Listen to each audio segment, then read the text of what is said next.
अस्सलामुअलैकुम हारिस भाई। मैं पहले भी आपके साथ अपनी स्टोरीज शेयर कर चुका हूँ फॉरेस्ट रेंजर से रिलेटेड, और फ्लोरिडा के जंगलों में कितनी खुफिया और मिस्टीरियस चीज़ें छुपी हुई हैं उनको पहले मैं आपके साथ शेयर कर चुका हूँ और आपने अपने चैनल पर अपलोड भी की हैं। आज फिर से मैं आपको कुछ ऐसी स्टोरीज बताने वाला हूँ कि जिससे ये पता चलता है कि ये वेस्टर्न जंगल्स अपने अंदर कितने राज छुपाए हुए हैं।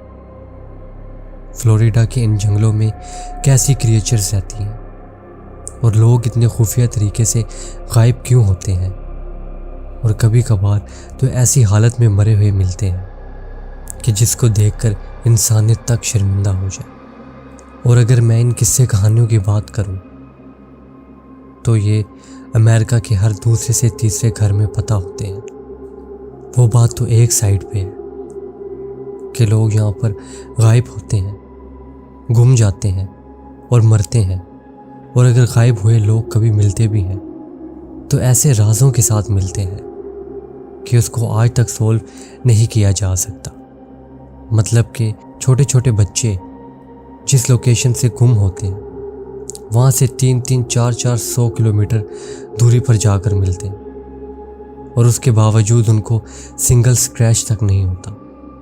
और कभी कभी तो बच्चे 1 से 2 घंटे के अंदर गायब होते ही किसी ऐसी जगह पर और ऐसी कंडीशन में मुर्दा हालत में मिलते हैं कि कभी कभी तो हमारा दिल करता है कि ये जो भी छोड़ दे, लेकिन हमें पैसे भी तो कमाने होते हैं, इसलिए हमारी मजबूरी है कि हमें इन तमाम हालात में भी काम करना पड़ता है। लेकिन ज़्यादातर तो हम यही दुआ करते हैं कि हमें कुछ भी ऐसा दोबारा ना देखना पड़े, लेकिन हमें अंदर ही अंदर पता होता है कि ये चीज़ें रुकने वाली नहीं। लेकिन जो लोग भी वहाँ रुकने, कैंपिंग करने या घूमने फिरने आते हैं वो इन तमाम जंगलात के राजों से बिल्कुल बेखबर होते हैं, और अगर उन्होंने ये किस्से कहानियाँ सुन भी रखी होती हैं तो वो इसको मजाक या वैसे ही फैलाई गई बातें समझते हैं। और इन जंगलात में सिर्फ गुम हो जाना ही काफ़ी नहीं, या ऐसी हालत में मरना। अगर आप लोग किसी फॉरेस्ट रेंजर्स के पर्सपेक्टिव से देखें, जो लोग वहाँ पर काम करते हैं, उसके अलावा ऊंचे ऊंचे फायर लुकआउट से भी देखते हैं और पूरे जंगल पर नज़र रखते हैं, तो वो इन तमाम चीज़ों के अलावा भी काफ़ी चीज़ें देखते हैं, और ऐसी सरगर्मी और एक्टिविटीज़ उनकी आंखों से गुजरती हैं कि वो उसको दिल में रखने पर मजबूर हो जाते हैं, और उनको मना कर दिया जाता है कि आपने ये बात कभी भी किसी से नहीं करनी। जो देखा है, जैसा देखा है, उसको अपने दिल में ही रखना है, क्योंकि हमें ये वार्निंग दी जाती है कि अगर आपने ये बातें कभी किसी से की तो फिर अपनी जान की जिम्मेदार आप खुद होगे। मतलब कि अगर उन चीज़ों के बारे में हमने कभी किसी को बताया तो वो चीज़ें हमें छोड़ेंगी नहीं। इसीलिए आज तक मीडिया पर इसकी इतनी कवरेज नहीं होती, मतलब कि इस टॉपिक को इतना कवर नहीं किया जाता। अगर मैं अपनी बात करूं तो मैं आपको पिछली स्टोरी में भी बता चुका था कि हमने फायर लुकआउट से कैसी कैसी क्रिएचर्स देखी थी, जो कि मेरे टीममेट्स से मैंने उनको भी बताया था, और उनका भी कुछ इसी तरह का ख्याल था। वहाँ पर अजीब तरह के लोग काफ़ी फासले से नज़र आते हैं, काफ़ी सारे रिचुअल्स परफॉर्म करते हुए, और अक्सर तो वो जंगल में आए हुए लोगों में से ही किसी ना किसी का शिकार कर रहे होते हैं। लेकिन हम जब ये पीछे अपने हेडक्वार्टर्स में बताते हैं तो हमें कहा जाता है कि तुम्हारा जो काम है बस तुम उस पर ध्यान रखो। मतलब कि हमारा काम ये होता है कि फायर लुकआउट के थ्रू हमने ये देखना होता है कि जंगल में कहीं पर आग वगैरह तो नहीं लगी, और ऐसे ही पूरे जंगल पे हमने नज़र रखनी होती है ताकि कोई भी आफत आने से जंगल को बचाया जा सके। हमें यही कहकर चुप करवा दिया जाता है और कहा जाता है कि ये बात तुम्हारे मुंह से और किसी के सामने भी ना निकले। तो सबसे पहला किस्सा यहाँ से शुरू होता है कि हमारे हेडक्वार्टर्स में पुराने रूम्स की सफाई हो रही थी।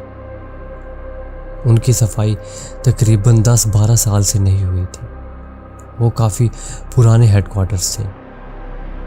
उसके अंदर जो सामान पड़ा हुआ था पुराने फॉरेस्ट रेंजर्स का, या कुछ भी ऐसा सामान जिसको बस उन रूम्स के अंदर रख दिया जाता था, उनको ऐसा स्टोर रूम्स के तौर पर यूज़ किया जा रहा था।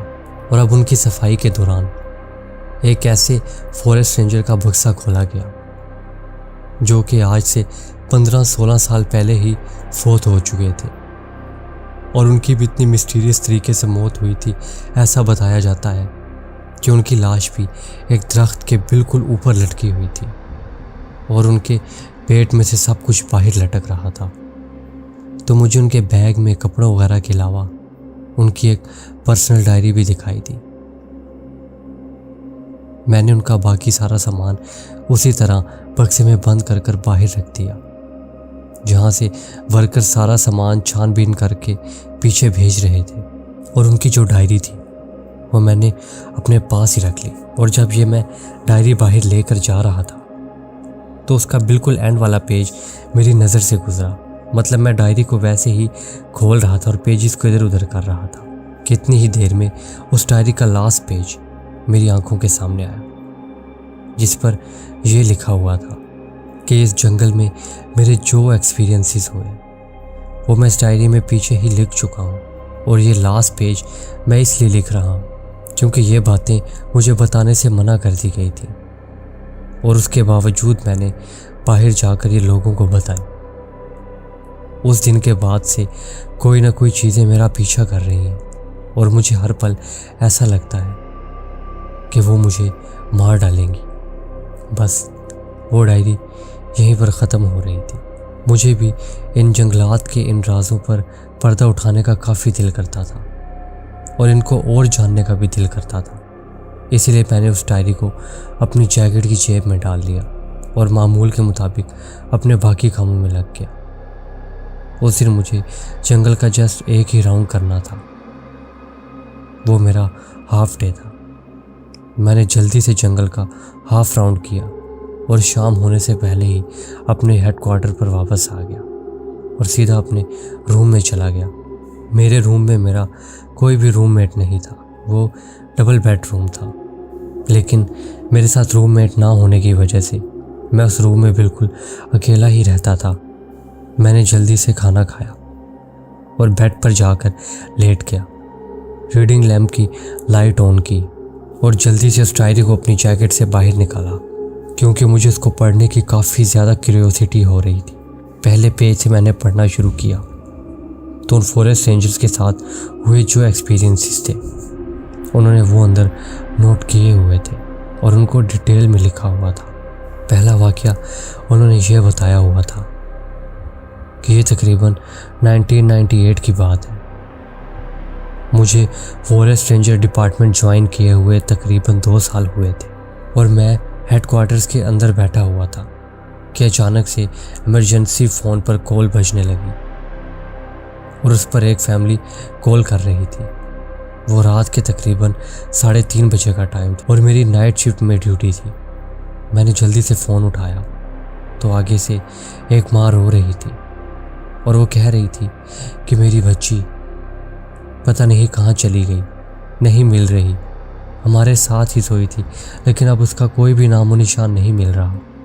बताता चलूँ कि लोग वहाँ पर कैंपिंग और स्टेज वगैरह के लिए भी आते थे और वो बेफिक्र होकर वहाँ रहते थे क्योंकि उनको ये पता होता था कि फॉरेस्ट डिपार्टमेंट पूरा यहाँ पर 24 घंटे काम कर रहा होता है। इसीलिए वो बिल्कुल बेफिक्र रहते थे, इन तमाम बातों से बेखबर कि इन जंगलात में किस किस्म की चीज़ें मौजूद हैं और उनकी जान को किसी भी वक्त किसी भी जगह से ख़तरा हो सकता है।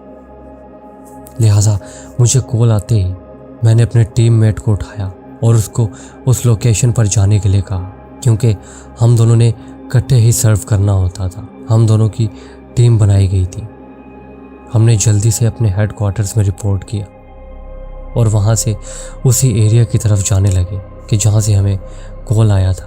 वहाँ पर पहुँचने के बाद हमें पता चला कि उनके दिन भर की रूटीन बिल्कुल नॉर्मल गुजरी थी और अब वो सारे कमरे में सो रहे थे जो कि वहाँ के गेस्ट रूम्स थे।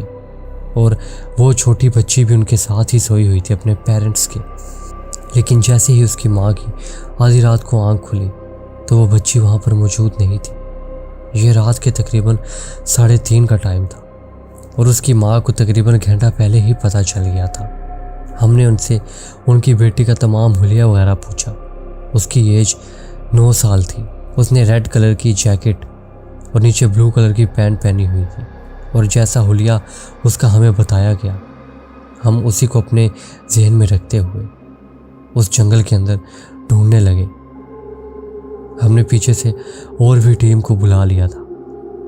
हमारे पास वायरलेस वॉकी टॉकी मौजूद थे जिससे हम आपस में बात करने लगे थे, क्योंकि शुरू में तो बस हम 2 ही बंदे थे जो उस बच्ची को ढूंढ रहे थे। इसीलिए हम डिफरेंट डायरेक्शन में जा रहे थे।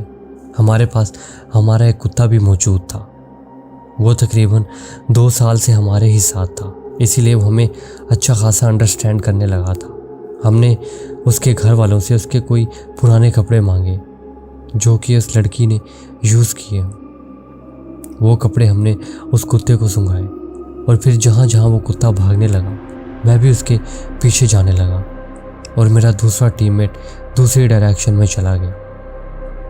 मैंने उस कुत्ते को बिल्कुल खुला छोड़ दिया कि वो जहाँ जाता है मैं बस उसके पीछे पीछे जाऊँगा। मेरे हाथ में टॉर्च मौजूद थी और गन भी मेरे पास थी। अब मैं जल्दी से भागता भागता उस कुत्ते के पीछे जाने लगा। जंगल बहुत ज़्यादा घना था और अंधेरा भी बहुत ज़्यादा था। कुत्ते को उस बच्ची की स्मेल मिल चुकी थी और वो काफ़ी तेज़ी से भागने लगा था। उसके भौंकने की वजह से मुझे अंदाज़ा हो रहा था कि कुत्ता किस साइड को जा रहा। उस कुत्ते का नाम ड्रोन था। मैं ड्रोन के पीछे जाता जाता आखिर में ऐसी जगह पर जाकर पहुंचा कि जहां पर वो कुत्ता जाकर बैठ गया और एक दरख्त की तरफ देखकर ज़ोर ज़ोर का भौंकने लगा। अब मैंने उस तरफ टॉर्च को किया तो मुझे टॉर्च की लाइट में दिखाई दिया जैसे कि दरख्त के पीछे कोई खड़ा हुआ है, छोटा बच्चा। पहले को तो मैं ये समझ गया कि ये वही बच्ची है जिसका नाम लारा था, तो मैं उसको उसके नाम से बुलाने लगा, लारा क्या ये तुम हो? लेकिन आगे से कोई जवाब ना आया, बस मुझे हंसने की आवाज़ आ रही थी। तो मैं उस दरख्त की तरफ बढ़ने लगा तो वो बच्चा अचानक से इस तरह मेरे सामने आया कि एक दफ़ा को तो मैं बिल्कुल डर ही गया। उसके बाद मैं दोबारा से टॉर्च से उसको देखने लगा, लेकिन वो कोई लड़की नहीं थी, वो लड़का था, छोटा बच्चा, और उसकी आंखें बिल्कुल रेड कलर की थी जैसे कि उसने लेंस लगा रखे और वो मुझे देखकर काफ़ी ज़ोर ज़ोर से हंसने लगा। तो मैं उसको कहने लगा, बच्चे इतनी रात को तुम यहाँ पर क्या कर रहे हो? इधर आओ मेरे पास। जैसे ही मैं उसे ये बात कर रहा था कि मुझे पीछे से ऐसा महसूस हुआ कि जैसे कोई पत्थर आकर नीचे गिरा है। मैंने जैसे ही मुड़कर पीछे देखा तो वहाँ पर कुछ नहीं था। अब मैंने दोबारा से जब बच्चे की तरफ देखा तो वो बच्चा भी वहाँ पर मौजूद नहीं था। मैं अपनी टॉर्च लाइट से जंगल के सारी तरफ देखने लगा, लेकिन वो बच्चा कहीं भी नहीं था। दोबारा से जब मैंने अपने कुत्ते की तरफ देखा और उसको दोबारा से लारा को ढूंढने का कहा तो वो जल्दी से खड़ा हुआ और फिर एक डायरेक्शन में भागने लगा। अब मैं दोबारा से उसके पीछे पीछे भागने लगा कि अचानक से मुझे उसकी आवाज़ आना बंद हो गई। मतलब कि जो कुत्ता भौंक रहा था वो बिल्कुल चुप सा हो गया था, और चुप भी इस तरह हुआ था कि जैसे उसके भौंकने की आवाज़ मेरे से बिल्कुल दूर जाती जा रही हो और एंड पर बिल्कुल ही रुक गई हो। मैंने कहा, यार क्या मुसीबत है। उस कुत्ते को मैं दोबारा से आवाज़ देने लगा, लेकिन मुझे कोई रिस्पॉन्स नहीं आ रहा था कि इतनी देर में मुझे दोबारा दरख्त के पीछे से किसी के हंसने की आवाज़ आई। तो मैं जल्दी से उस दरख्त के पास गया तो देखता क्या हूँ कि उस दरख्त के पीछे एक बच्ची खड़ी हुई थी जिसकी जैकेट रेड कलर की थी और उसने ब्लू कलर की पैंट पहनी हुई थी, और जो हुलिया लारा का बताया गया था वो बिल्कुल वैसा ही हुलिया था। लारा को मैंने देखा तो नहीं हुआ था, लेकिन जो उसका हुलिया बताया गया था उससे तो यही लग रहा था कि यही लारा है। मैंने उसको कहा, लारा इधर आओ मेरे पास, डरने की कोई ज़रूरत नहीं, हम तुम्हें ही ढूंढ रहे हैं। लेकिन वो ये बात सुनकर पहले तो मेरी तरफ गुस्से से देखने लगी और उसके बाद इतने ज़ोर से हंसने लगी कि जैसे उसकी उस आवाज़ से मुझे काफ़ी ज़्यादा गुस्सा आ रहा। उसके बाद उसकी आंखें भी वैसे ही ब्लू हो गई और उसके बाद बिल्कुल रेड हो गई, जैसे कि उसने भी लेंस लगा ली हो। उसके बाद वो इतनी तेज़ी से अंधेरे की तरफ भागी कि मेरी टॉर्च उस अंधेरे की तरफ करने से पहले ही वो कहीं गायब हो गई। मैं भी उस तरफ भागता गया और ज़ोर का लारा करने लगा, लेकिन वो आगे से कोई जवाब नहीं दे रही थी और वहाँ पर अब कोई भी नहीं था। उसके गायब होते ही मुझे दोबारा से मेरे कुत्ते की आवाज़ आने लगी। मैं जल्दी से भागकर दोबारा से उसके पीछे जाने लगा तो कुत्ता भी एक दरख्त के नीचे बैठा हुआ था, बिल्कुल डरा हुआ और सहमा हुआ। जैसे ही मैं वहाँ पर पहुँचा तो वो कुत्ता बिल्कुल मेरे करीब आ गया और मेरे से दूर ही नहीं जा रहा था। अब मैं रेडियो पर बात करने लगा और जो मुआवजा मेरे साथ हुआ मैं अपने टीम मेंबर को बताने लगा। बाकी टीम भी वहीं पर आ गई। तकरीबन 7 बंदे थे हमारी टीम में और वो लड़का भी जो कि मेरा टीममेट था। अब वो कुत्ता उसी दरख्त के नीचे बैठा भौंके जा रहा था कि अचानक ही मैंने टॉर्च ऊपर की तरफ की, मतलब कि दरख्त की तरफ, तो उसी लारा की लाश ऊपर लटकी हुई थी। वही रेड जैकेट, ब्लू पैंट और उसकी दोनों आंखें उसके सर से बाहर निकली हुई थी और उसके बालों को उसके सर की चमड़ी के साथ ही बिल्कुल अलहदा कर दिया गया था। किसी तरीके उसकी लाश को नीचे उतारा गया। मेरी आंखों में उस मासूम बच्ची की इतनी भयानक मौत देखकर आंसू आ चुके थे। उसके घर वालों को भी इन्फॉर्म कर दिया गया और वो लम्हा ऐसा होता है कि जिसमें हर कोई एक दूसरे को कहता है कि वो इन्फॉर्म करे। जब उसके घर वालों ने उसकी डेड बॉडी को इस हाल में देखा तो उनका वो हाल हुआ कि मैं आपको बता नहीं सकता। ये तो सिर्फ एक केस है, इस तरह के हज़ारों केसेस मेरी नज़र से गुजरे हैं और इससे भी बुरी हालत में हमें लाशें मिली हैं। दूसरा वाकया मैं आपको ये बताता चलूँ कि मेरे भी बाकी फॉरेस्ट रेंजर्स के साथ अलग अलग डिपार्टमेंट में शिफ्ट होता रहता था।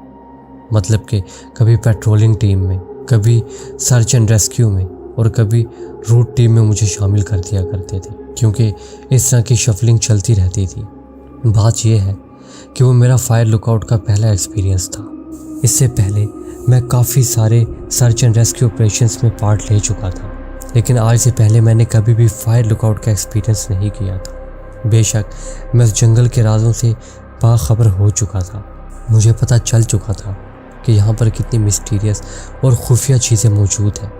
इन 3-4 सालों में मैं ऐसा सब कुछ देख चुका था कि मुझे पता चल चुका था कि जंगल में इंसानों के अलावा और भी बहुत कुछ रहता है और लोगों के गायब हो जाने के पीछे, उनकी इस तरह की मौत हो जाने के पीछे सिर्फ़ और सिर्फ उन्हीं चीज़ों का हाथ है। लेकिन आज तक मैंने उन चीज़ों को कभी अपनी आंखों के सामने देखा नहीं था। बेशक लोगों को ढूंढते हुए मैंने उनको महसूस ज़रूर किया था, जैसे कि कोई मेरे पीछे हो, जहाँ हर टाइम अपने साथ किसी का मौजूद होने का एहसास। लेकिन आज तक मैंने कभी भी उनको अपने सामने नहीं देखा था। लेकिन फायर लुकआउट की जॉब के दौरान मैंने कई बार उनको फायर लुकआउट से अपने बाइनोकुलर से देखा था। वो इंसान नुमा चीज़ें होती थी, लेकिन इंसानों से सेहत में कई ज़्यादा भारी और उनकी हाइट 8-9 फुट कम से कम होती थी। कभी कभार इससे ज़्यादा भी हुआ करती थी। लेकिन जब पहली बार मेरे साथ ये एक्सपीरियंस हुआ तो मैं काफ़ी ज़्यादा बौखला गया था और पीछे अपने हेडक्वार्टर्स में काफ़ी दफ़ा कॉल करके उनको इस चीज़ के बारे में बताया था। लेकिन उन्होंने कहा कि अगर तुम उन पर ध्यान नहीं दोगे और उनके काम में दखल नहीं दोगे तो वो तुम्हें कुछ भी नहीं कहेंगी और तुमने ये बात और किसी से भी नहीं करनी, बस हम तक पहुंचाई है और अब इसके बाद तुम्हें इस राज को अपने दिल में ही रखना है। अक्सर मुझे दूर दरख्तों में ऐसी चीज़ें दिखाई देती थी, मतलब कि बिल्कुल बंदर के जैसे बंदर होते हैं गोरिल्ला, बिल्कुल वाइट कलर की, उस तरह की चीज़ें, लेकिन 2-3 मंजिला घरों से भी बड़ी, और वो बड़े बड़े दरख्तों की टहनियों पर झूलते हुए दिखाई देते थे। बताया जाता है कि वही बिग फुट होते थे। वो कभी भी हमें नुकसान नहीं पहुंचाया करते थे और फायर लुकआउट के वो ज़्यादा करीब भी नहीं आया करते थे उनमें से कोई भी चीज़। एक बार को तो मैं अपने फायर लुकआउट में बैठा हुआ था। बेशक वॉशरूम वगैरह उधर ही बनाया हुआ होता है और फायर लुकआउट कम से कम भी 14-15 मंजिल बिल्डिंग के बराबर होता है और उसका जो फ्लोर यूज़ किया जाता है वो बिल्कुल टॉप पर होता है और नीचे सारा स्ट्रक्चर होता है। अब मेरे फायर लुकआउट के जो ऊपर वॉशरूम था, किसी वजह से उसका डोर ओपन नहीं हो रहा था। ऐसा लग रहा था कि डोर जाम हो चुका है और उसका लॉक घूम ही नहीं रहा था। मुझे बहुत जोर का वॉशरूम आया था, इसलिए मैं फायर लुकआउट से नीचे चला गया। नीचे स्टोर रूम वगैरह बना होता है, जनरेटर रूम, और उसके साथ वॉशरूम वगैरह भी होता है जिसको स्पेयर वॉशरूम कहा जाता है। तो मैं उसको यूज़ करने के लिए फायर लुकआउट से नीचे उतरा। जैसे ही मैं वॉशरूम से बाहर आया तो मुझे ऐसा महसूस हुआ कि जैसे मेरे पाँव के नीचे ज़मीन हिल रही है। वो बिल्कुल रात का टाइम था और पूरे जंगल में अंधेरा छाया हुआ था और चारों तरफ घना जंगल। फायर लुकआउट की अगर मैं बात करूं तो वो ऐसी जगह पर होते हैं जो कि थोड़ा मैदान टाइप होता है और बाकी जंगल से थोड़ी बुलंदी पर होता है, मतलब कि पहाड़ के ऊपर कर बना हुआ होता है। अब उधर से नीचे के जंगल का तमाम नज़ारा नज़र आता है। अब ऐसा महसूस हो रहा था कि जंगल के अंदर कोई बहुत बड़ी और भारी सी चीज़ चलती हुई फायर लुकआउट की तरफ आ रही है। इतनी देर में मुझे रेडियो पर मैसेज आने लगा मेरे वायरलेस पर, जिस पर दूसरे फायर लुकआउट से कहा जा रहा था कि तुम जल्दी से अपने फायर लुकआउट के अंदर चले जाओ अगर अपनी जान प्यारी है तो, और तुम्हें मना भी किया गया था कि रात के इस टाइम तुमने किसी भी हाल में अपने फायर लुकआउट से नीचे नहीं उतरना। इसीलिए जल्दी से अपने फायर लुकआउट में जाओ और जाकर अंदर से दरवाज़ा बंद कर लो। जैसे ही मुझे रेडियो पर यह बात कही गई, मेरे दिल में काफ़ी डर सा आ गया कि जैसे पता नहीं क्या होने वाला है। मैं जल्दी से फायर लुकआउट की सीढ़ियों को इस्तेमाल करता हुआ ऊपर की तरफ जाने लगा। वो काफ़ी ऊंचा होता है और ऊपर जाते जाते तकरीबन 1 से 1.5 मिनट लग जाता है। अब मैं जैसे ही फायर लुकआउट के अंदर पहुंच गया और अंदर से कुंडी और ताला लगा दिया तो मैं फायर लुकआउट के शीशे से देख रहा था कि एक काफ़ी बड़ा सा बालों से घिरा हुआ इंसान, जिसके बाल बिल्कुल वाइट थे और उसका चेहरा भी वाज़िया नहीं हो रहा था, वो जंगल से निकलकर उस खुले मैदान में आ चुका था जो कि ऊपर पहाड़ की तरफ आ रहा था।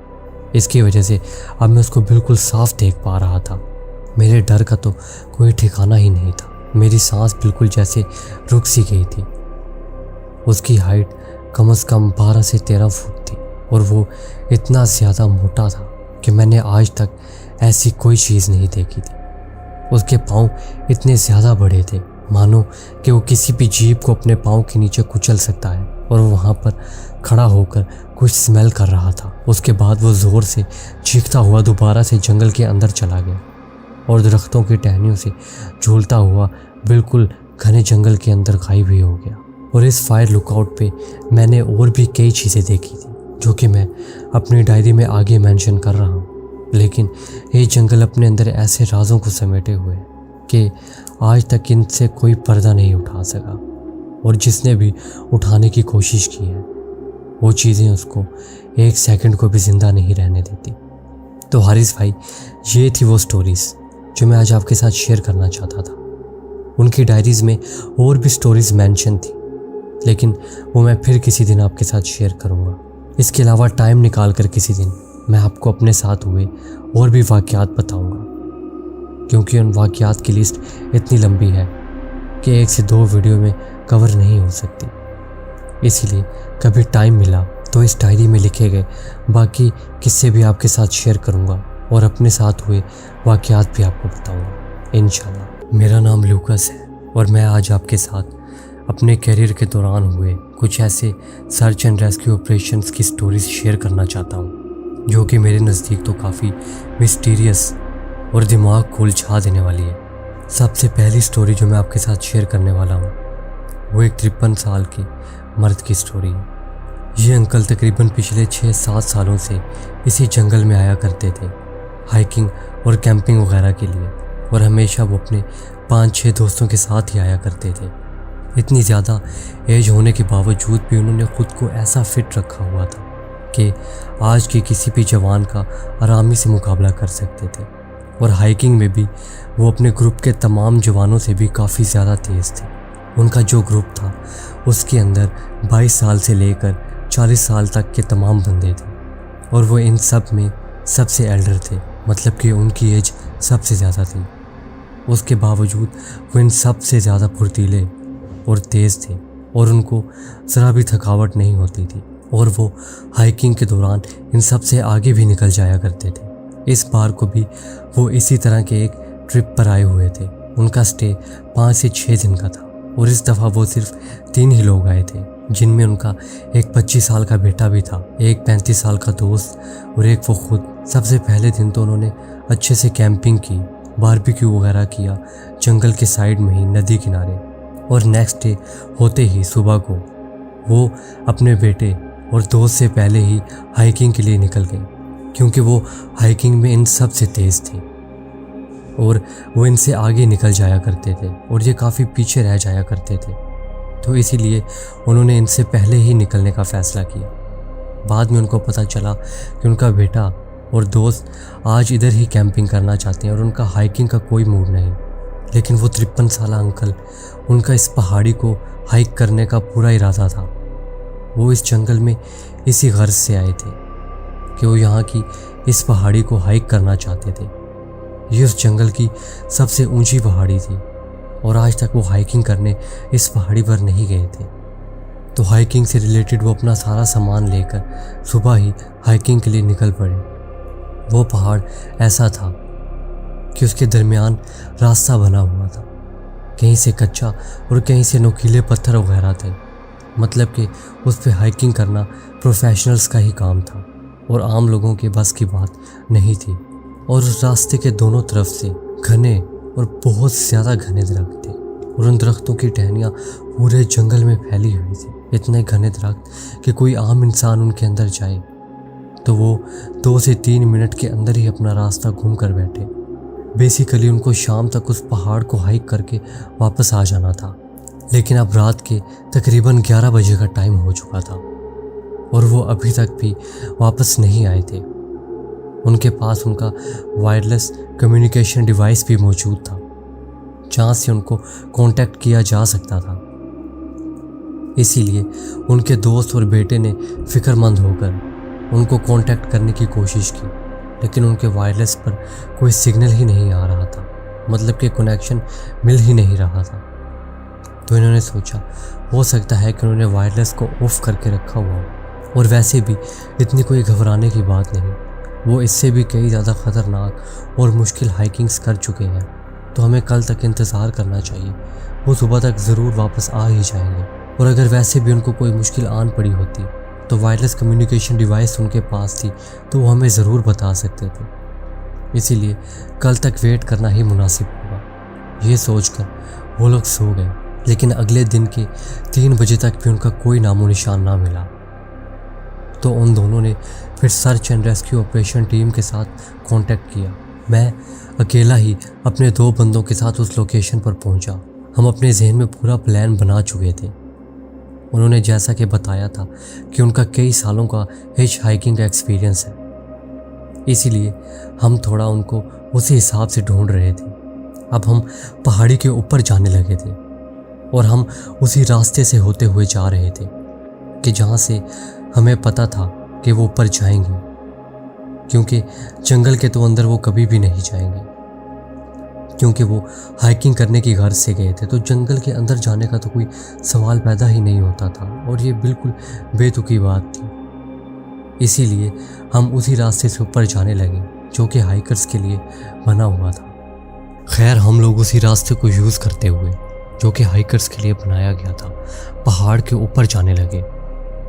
वो रूट इतना ज़्यादा मुश्किल था कि हमें भी उसके ऊपर जाने में काफ़ी दुश्वारी हो रही थी, लेकिन हम इसके यूज़ थे और हमें हमारे फॉरेस्ट रेंजर की ट्रेनिंग में सब कुछ सिखाया ही जाता है। बेशक मुश्किल तो हो रहा था, लेकिन हम किसी तरीके बिल्कुल उस पहाड़ी के चोटी पर पहुंच चुके थे और हमें रास्ते में कोई भी ऐसा नामो निशान नहीं मिला कि जिससे उनका कोई भी सुराग मिल सके। उनकी कोई भी इंफॉर्मेशन हमें नहीं मिली। ऐसे लग रहा था कि जैसे वो हवा में ही कहीं गायब हो गए। जंगल के अंदर तो हम जा नहीं सकते थे। ये सोचकर हम लोग उस पहाड़ी से नीचे उतर आए और फिर एयर रेस्क्यू को भी बुलवाया गया। अब वो जैसे ही पहाड़ी के ऊपर जा रहे थे हेलीकॉप्टर के थ्रू, तो उन्होंने जंगल के बिल्कुल बीच में देखा, जैसा कि उस 53 साल अंकल का हुलिया बताया गया था, बिल्कुल वैसा ही कोई शख्स दरख्तों के अंदर से होता हुआ ऊपर की तरफ जा रहा था। और फिर अचानक से वो जंगल के अंदर से निकलकर उसी रूट पर आ गया जो कि हाइकर्स के लिए बनाया गया था, और वो हमारी तरफ देख ही नहीं रहा था। हालांकि हेलीकॉप्टर की काफ़ी ज़्यादा आवाज़ होती है, उसके बावजूद वो ऐसे शो कर रहा था जैसे उसको कुछ पता ही ना हो, या कोई हेलीकॉप्टर उसके इतने ज़्यादा नज़दीक उड़ रहा है। देखने में यूँ लग रहा था मानो कि उसने कल रात से कुछ खाया पिया ना हो, जिसकी वजह से उसका जहन सही से काम ना कर रहा हो। तो जैसे ही वो हेलीकॉप्टर को उसके पास ले जाने लगे, तो पता नहीं कहाँ से कोई चीज़ उनके हेलीकॉप्टर के साथ आकर टकराई और वो हेलीकॉप्टर वहीं पर पहाड़ी के साइड पर क्रैश कर गया। उसमें जितने भी लोग थे उनकी मौके पर ही डेथ हो गई, सिवाय एक ही लड़का उनमें से बचा था, जिसको क्रिटिकल कंडीशन में हॉस्पिटल में एडमिट कर दिया गया था। बाद में जब वो बंदा ट्रीटमेंट के बाद बिल्कुल स्टेबल हो गया था, तो उसने बताया कि जब हम लोग ऊपर जा रहे थे और हमें वो अंकल नज़र आए, तो जैसे ही हेलीकॉप्टर उनके पास ले जाया गया तो ऐसा महसूस हुआ कि जैसे हेलीकॉप्टर के पीछे से आकर कोई चीज़ टकराई है। और हेलीकॉप्टर जब नीचे गिरने लगा था तो मेरी नज़र उसी अंकल की तरफ पड़ी, तो उनके चेहरे पर काफ़ी मिस्टीरियस लुक था।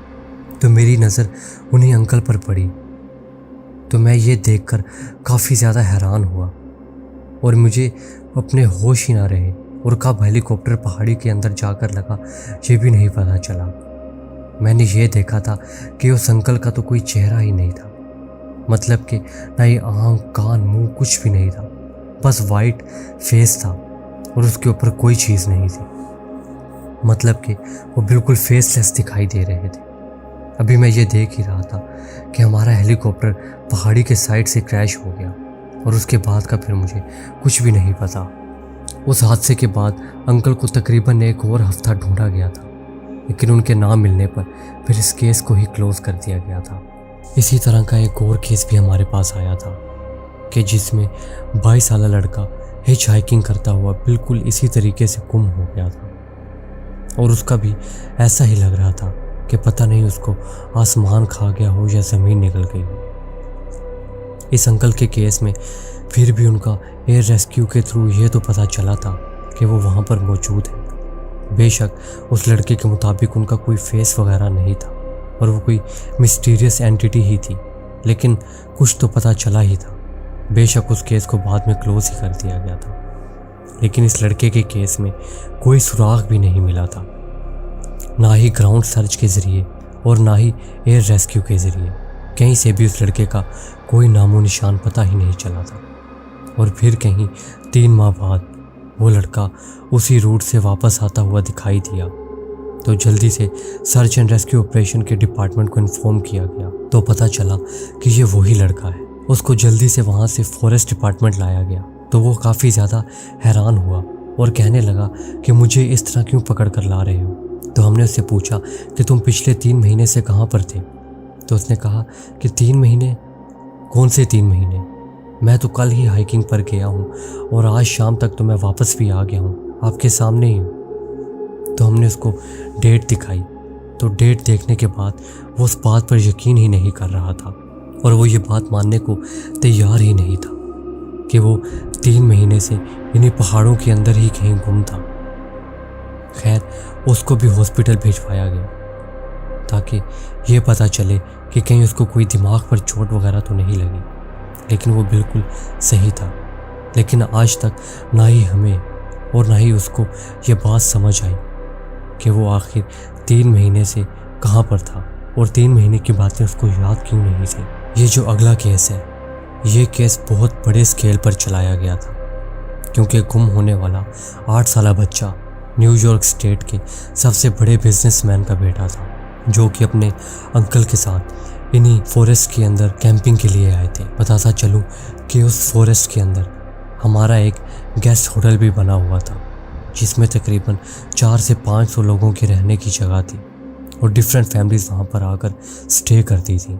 उस होटल का व्यू भी काफ़ी अच्छा था, मतलब कि होटल के बैक और फ्रंट दोनों तरफ काफ़ी घना जंगल था। एक साइड पर पहाड़ शुरू हो रहा था और दूसरी साइड पर काफ़ी बड़ी नदी थी, मतलब कि वो व्यू पॉइंट से भी काफ़ी अच्छा होटल था। इसीलिए लोग वहाँ पर आकर स्टे भी करते थे और कैंपिंग वगैरह भी किया करते थे। तो वो बिजनेसमैन का बेटा अपने अंकल के साथ उसी होटल में आकर स्टे किए हुए था और उनके साथ उनका एक सर्वेंट भी आया हुआ था। तो अभी ये सुबह का टाइम था। वो 8 साल छोटा बच्चा अपने अंकल के साथ जंगल के अंदर घूमने के लिए जा रहा था।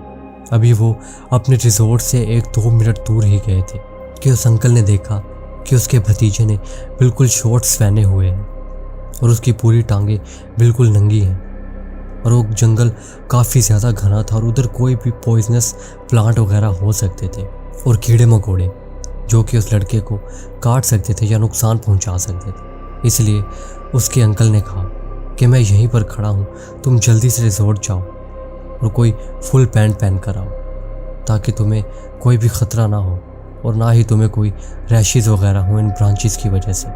तो वो बच्चा अपने अंकल को हाँ में जवाब देता हुआ भागकर रिजॉर्ट की तरफ जाने लगा और उसका अंकल इधर उधर ही देखने लगा, मतलब कि प्लांट्स वगैरह को, और नीचे बैठकर कीड़े मकोड़ों को ऑब्जर्व करने लगा कि उनको बैठे हुए तकरीबन 5 से 6 मिनट हो चुके थे और अभी तक वो लड़का नहीं आया था।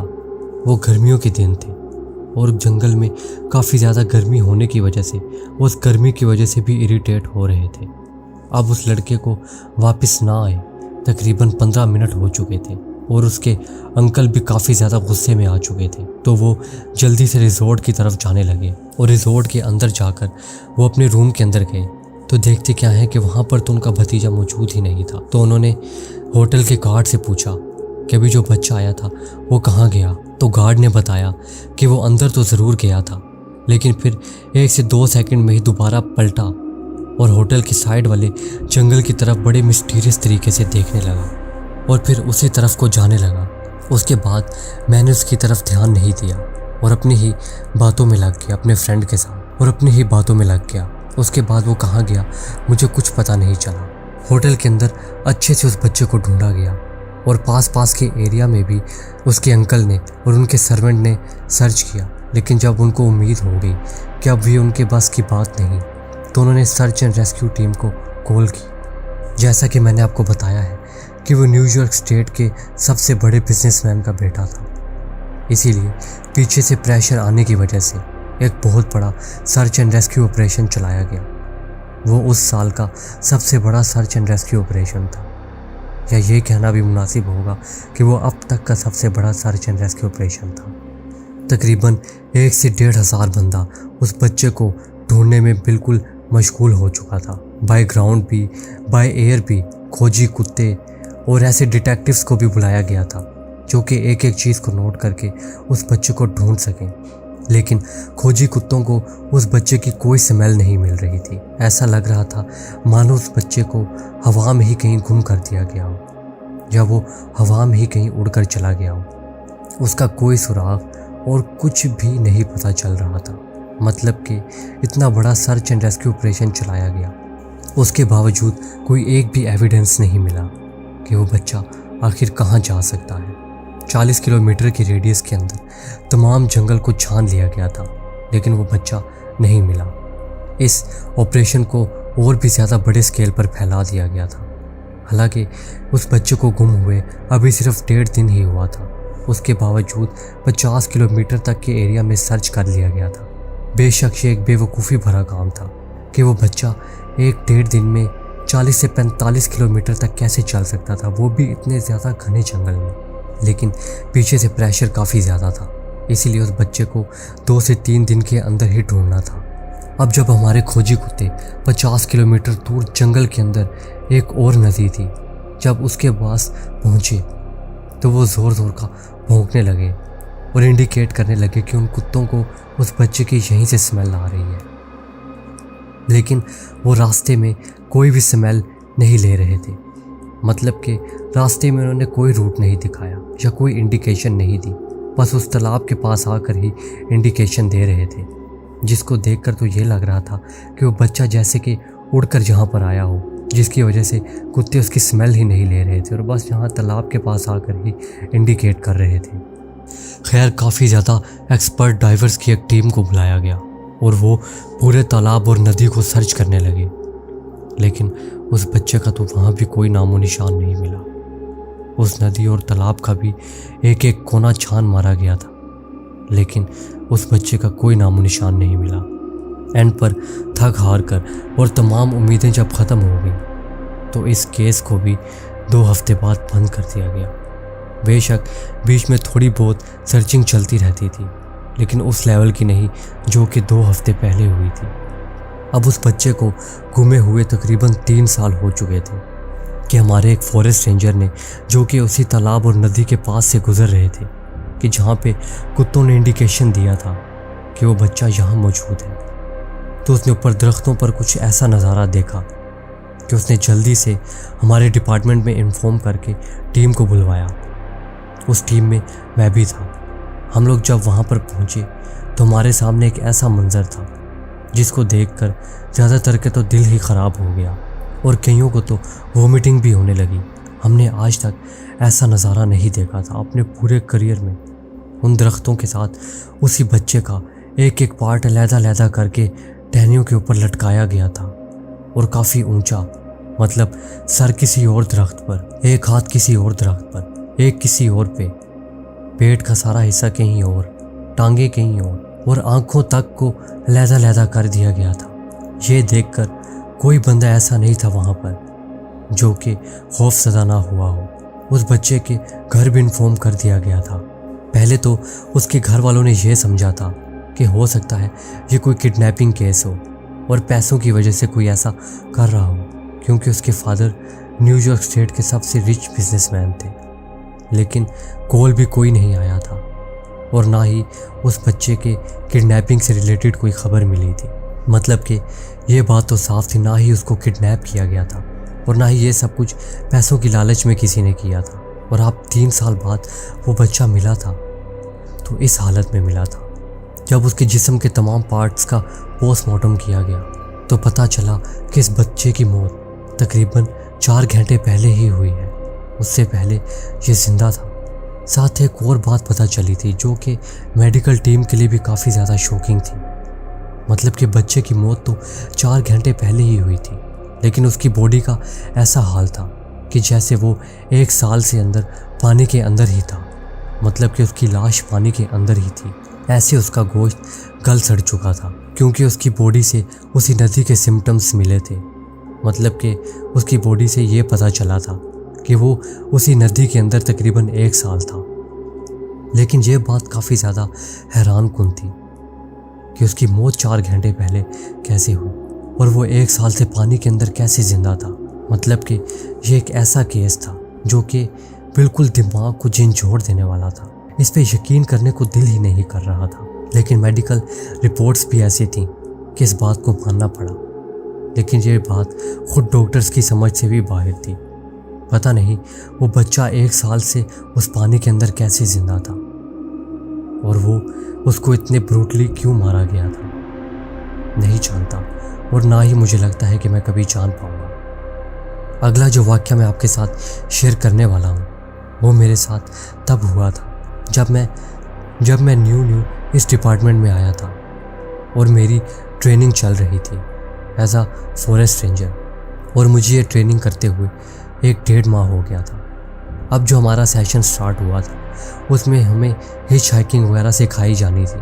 मतलब कि मुश्किल से मुश्किल पहाड़ों पर चढ़ना और कैसे ये पता लगाया जाए कि कोई शख्स अगर गुजरा है तो कहाँ से गुजरा है, या ऐसे इंडिकेशंस जो है वो इंसान कैसे नोट कर सकता है।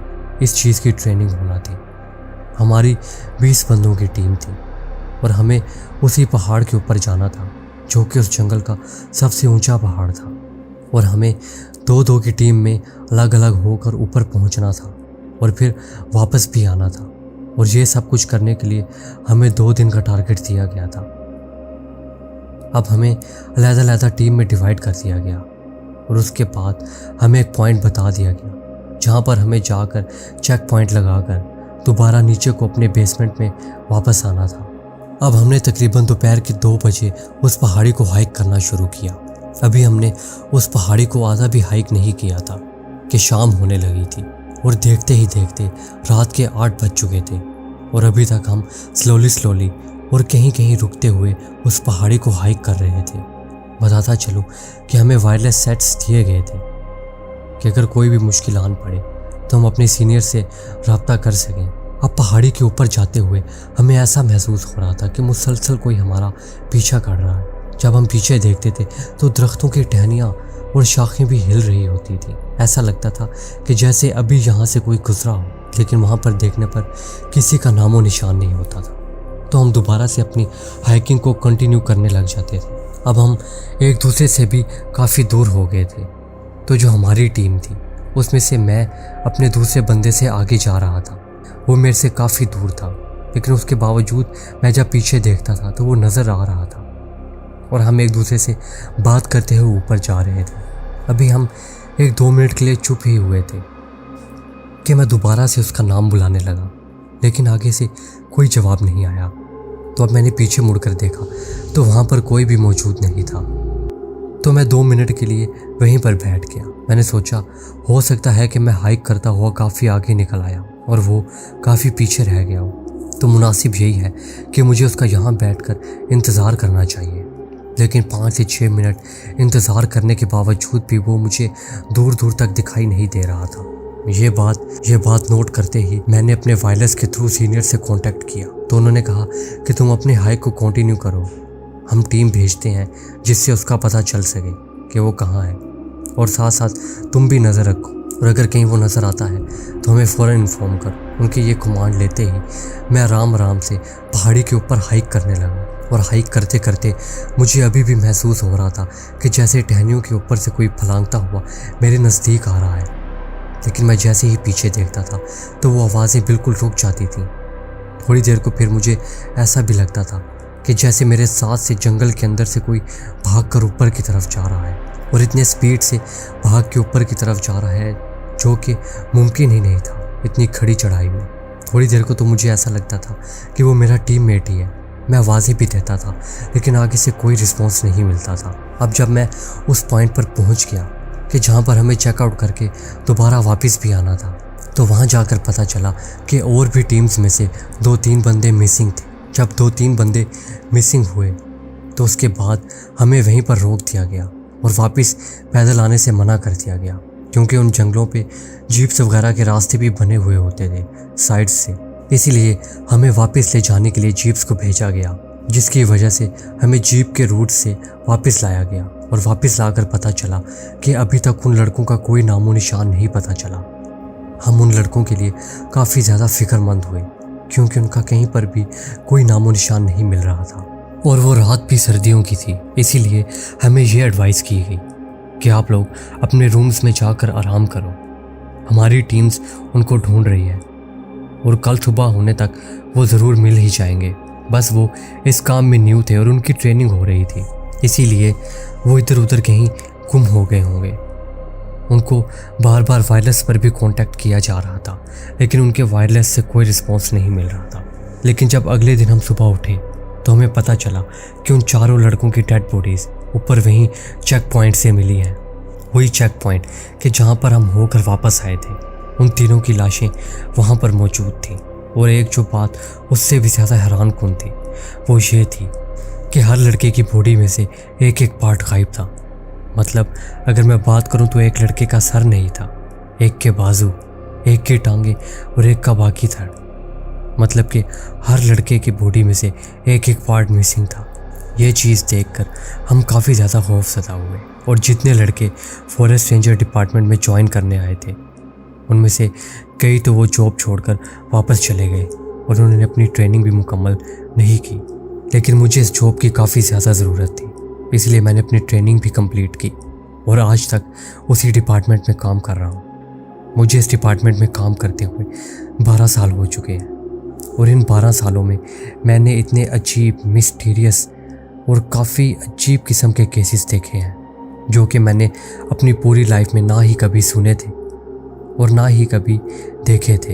ये तो मैंने आपको अपने साथ हुए हज़ारों केसेस में से बस कुछ ऐसे बताए हैं जो कि मेरे जहन में हैं और मुझे याद हैं।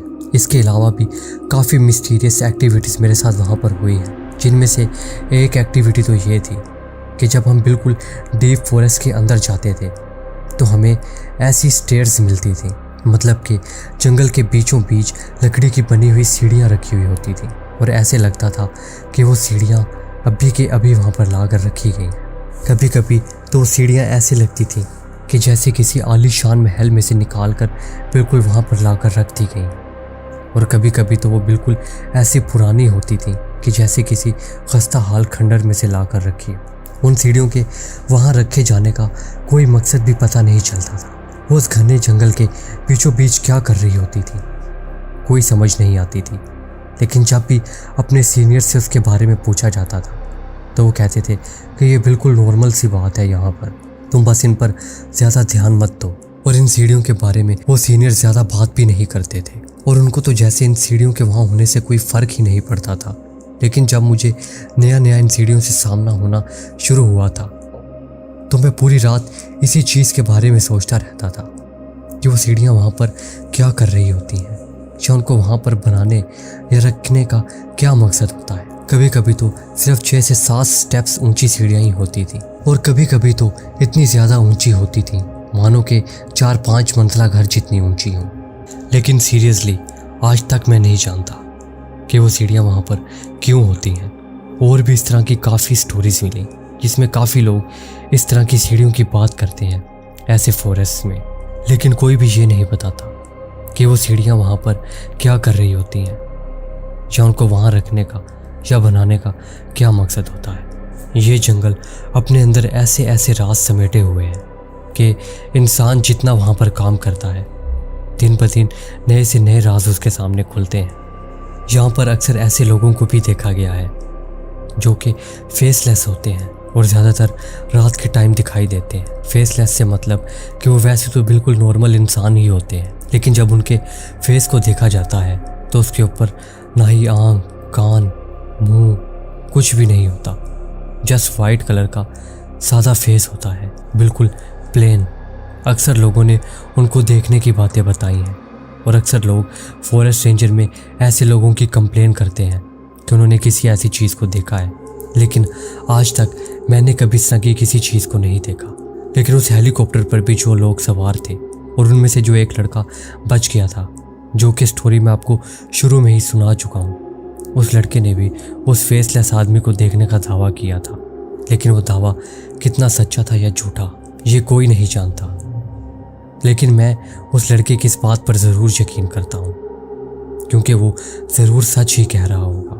क्योंकि जिस जंगल में इतनी मिस्टीरियस मौत हो सकती है और लोग इतने मिस्टीरियस तरीके से गायब हो सकते हैं और ऐसी सीढ़ियाँ वहाँ पर मौजूद हो सकती हैं, तो ज़रूर वहाँ पर बिगफुट, गोटमैन और फेसलेस मैन जैसे भी क्रिएचर्स होती होंगी। और इन जंगल के बारे में ये स्टोरीज भी काफ़ी ज़्यादा फेमस है कि वहाँ पर गोटमैन, बेयरमैन और वेंडिगो जैसी क्रिएचर्स भी देखी जाती हैं। लेकिन मेरी यही दुआ है कि मेरा कभी भी इनमें से किसी भी चीज़ के साथ कोई सामना ना हो। तो व्यूअर्स, ये थी आज की स्टोरीज़ जो कि सर्च एंड रेस्क्यू ऑपरेशंस पर थी। उम्मीद करता हूँ कि आप सबको काफ़ी ज़्यादा पसंद आई होंगी। अगर पसंद आई हैं तो वीडियो को थम्स अप दें। नेक्स्ट आपको किस टॉपिक पर और किस चीज़ से रिलेटेड स्टोरी चाहिए वो भी कमेंट सेक्शन में ज़रूर बताएं और अपने साथ हुए इंसिडेंट भी मेरे साथ ज़रूर शेयर किया करें। मिलते हैं नेक्स्ट वीडियो में नेक्स्ट स्टोरी के साथ। तब तक के लिए अल्लाह हाफिज़, टेक केयर।